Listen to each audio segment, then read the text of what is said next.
Hi YouTube!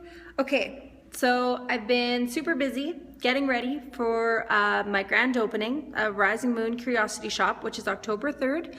But I have had several of you asking me to do this video for a couple weeks now on how to cleanse crystals and how to charge crystals when you purchase them or when they come into your possession. So there's a number of different ways you can do that.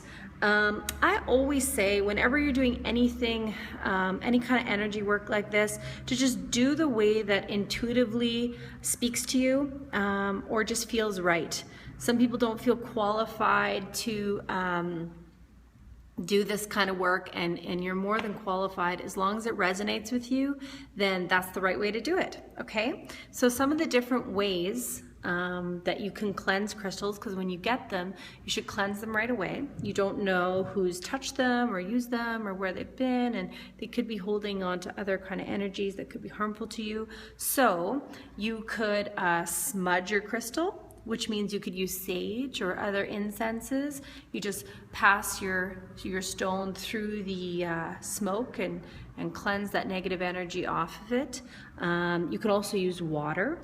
So some people just run it under the tap. I have a girlfriend that likes to have a bath with her crystals. Some people use rainwater. You can use seawater.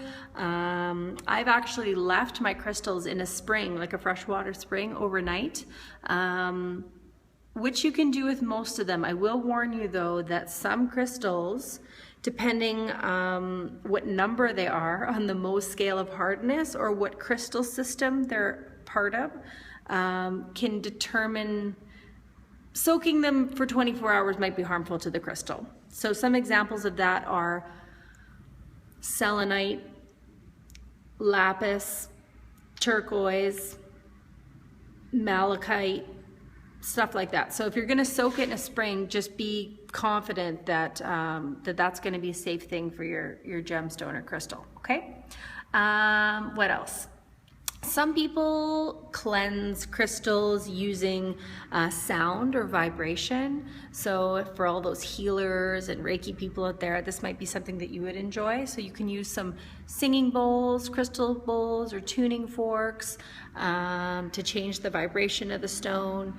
That might resonate with you. Another thing you can do is you can bury crystals. So when I've done healing work on people in the past using a crystal or a stone, I'll actually take it and bury it in the earth after and ask the earth to take that energy off of it for me.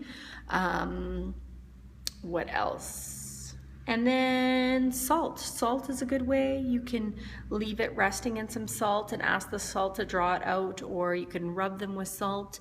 And you can also use other stones and crystals. So sometimes you can just, if you have a cluster of quartz, or I think amethyst might work, selenite works really well as well. You can just place your stone or crystal on top of those and leave it and ask that they take that negative energy out.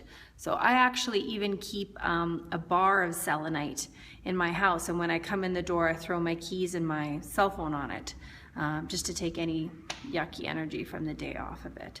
So I think that's it. So once your crystals have been cleansed, it's a good idea to charge them full of all that wonderful earth energy. Some people do that by leaving their crystals out in the moonlight, asking the moon charge the stone. And some people leave them in the sun, asking that the sun charge the stone. And I don't know if you know this or not, but all stones sort of have either a feminine or masculine component to them. So you might want to see, like for example, moonstone is feminine, so I would always charge that in the moon. And the counterpart to moonstone is labradorite, and labradorite is masculine, so I would charge that in the sun, that kind of thing. Yeah, so there's lots of different things with stones, but those are just some basics to get you started. Or use the elements, earth, air, fire. You could run it through fire to cleanse it or to charge it, and water, of course. Okay, so yeah, I hope you'll come down and see us for our grand opening, October 3rd at 140 Provencher. This is Rachel, Psychic Medium, giving you this video from Rising Moon Curiosity Shop.